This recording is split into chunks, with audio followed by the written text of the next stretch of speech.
Hello guys and welcome to another video. Now let's look at the match between the Arizona Cardinals and the Seattle Seahawks. And wow, what a game it was. So here's the deal. The Cardinals, who've been fighting tooth and nail this season, found themselves just edged out by the Seahawks, losing 23-20. Now, where do you even start with this? The Cardinals, trailing by 14 points at halftime, launched a spirited comeback. Seriously, it was incredible how Kyler Murray and his crew clawed their way back. Murray was a catalyst, completing 27 of 41 attempts, and his 29-yard scramble, that was like pure guts, you know what I mean? He kept them in the fight, setting up Marvin Harrison Jr. and Emari Demercado for those clutch fourth-quarter touchdowns. But listen, Seattle held firm when it truly mattered. Jason Myers, with ice in his veins, nailed a 52-yard field goal at the buzzer. You couldn't write it. I mean, Arizona put in a massive effort, but a few defensive lapses, allowing 384 yards, proved costly. So, let's see what you think about this thriller. Drop your thoughts in the comments, and if you enjoyed this breakdown, make sure to hit that subscribe button. You don't want to miss any of our future content. Now, shifting gears to focus on Kyler Murray, where do we even begin with his performance against the Seahawks? I mean, in terms of a roller coaster, this was epic. It's like, on one hand, you see the potential spark and brilliance. 27 completions on 41 attempts is nothing to scoff at, right? Especially when you consider those pivotal passing touchdowns in the fourth quarter to Marvin Harrison Jr. and Emari Demercado. It's clear that when Kyler Murray's in rhythm, this offense is electric, but oh boy, talk about turbulence. All right, let's address the interceptions. 2 in one game, and it's not just a stat line detail, it was a huge hindrance. You sort of feel like every time Kyler gains momentum, there's this hiccup, and it has a lot to do with protection, or lack thereof. 6 sacks, can we talk about that? Sure, Kyler was mobile, showing flashes of his scrambling prowess, but let's be honest, he's run the gauntlet of defensive fronts here without much help. His 73.2 passer rating speaks volumes, illustrating inconsistency. It's a mixed bag, really. The potential's there, the dude has star quality, but the vulnerability, especially under pressure, is a concern. Developing strategies to minimize these inconsistencies is essential. It's about finding balance, you know? How do they harness the brilliance without the pitfalls? Start solving that puzzle, and you're looking at a transformed team primed for bigger challenges. Now, shifting the focus from the man under center to those tasked with stopping points from piling up, we've got to talk about Arizona's defensive performance. Honestly, it was a mixed bag, right? I mean, going into this one, we all knew the Cardinals had some work to do facing a Seattle unit that's nothing if not explosive. From the onset, Sam Darnold really, and I mean really, put pressure on Arizona's defense with sharp throws and, of course, those elusive play-action passes. And you're just sitting there thinking, how do you manage that? Because the Seahawks just seem to exploit every little defensive hiccup they could find. But listen, credit where it's due. Akeem Davis-Gaither was everywhere. Has 10 tackles, folks. That's not something you just brush off. And Calais Campbell got himself a sack, but again, it felt like most of those efforts were just moments in an otherwise erratic showing from the Cardinals. In the second half, we saw Arizona's defense rally. They forced turnovers that gave us hope. They appeared to regroup and press harder, leading to those crucial interceptions that powered their comeback attempt, almost flipping the script entirely.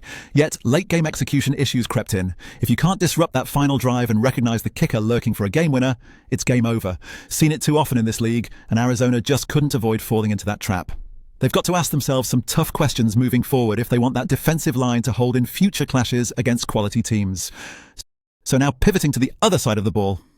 The Seattle Seahawks, man, they came out swinging. It's like they just unleashed their offensive playbook, and it worked beautifully, didn't it? This game encapsulated everything they do best. We're talking about a team that's not just relying on one star, but really leveraging a collective strength. Sam Darnold was, I think, in top form, showing great poise, completing 18 of 26 passes for 229 yards. That connection between him and his receivers was spot on. They were in sync. And here's the thing. Kenneth Walker III was an absolute bulldozer. 19 rushes, consistently grinding out those crucial yards on the ground, providing the Seahawks with that much-needed balance. You could see how they exploited every crack in the Cardinals' defense. Then A.J. Barner supported with that important 16-yard touchdown catch, kind of cementing their dominance in the air. But don't overlook Zach Charbonnet. That 1-yard pounce into the end zone was massive. It highlighted their red zone efficiency, and honestly, you have to give props to Seattle's coaching staff for their play-calling versatility. Their strategic diversity, play actions, mix of run and pass kept the Cardinals guessing. It was like watching a chess match. The Seahawks showcased why they're formidable.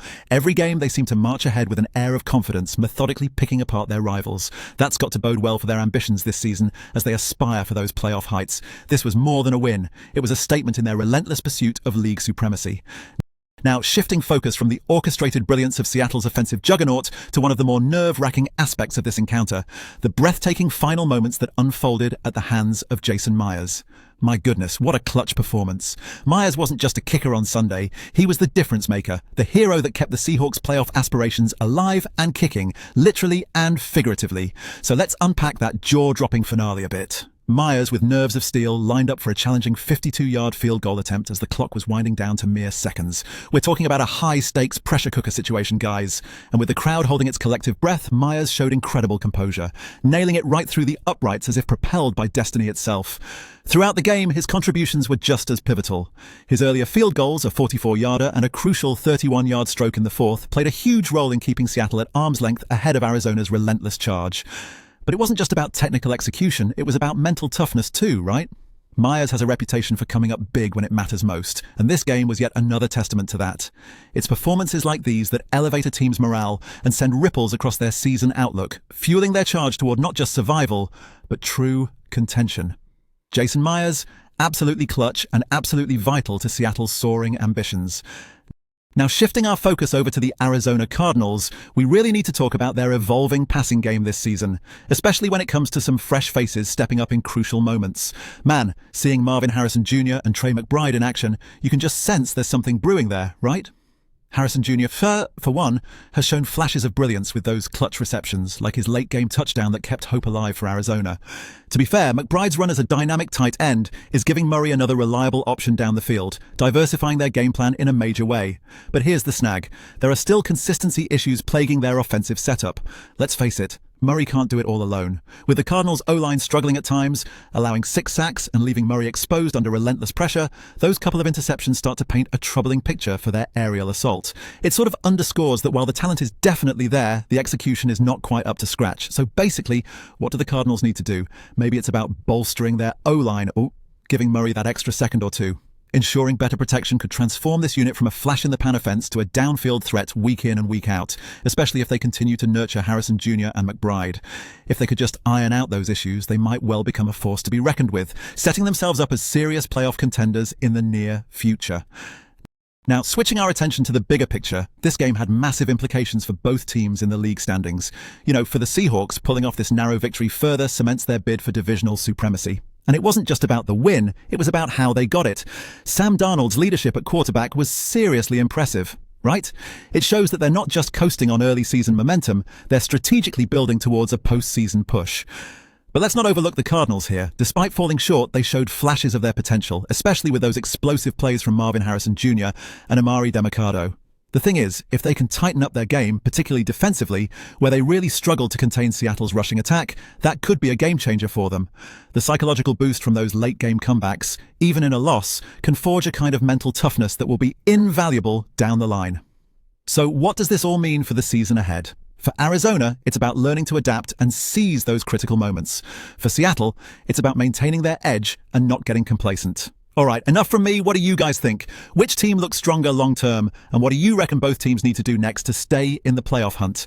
Let's continue this conversation in the comments. I'm all ears.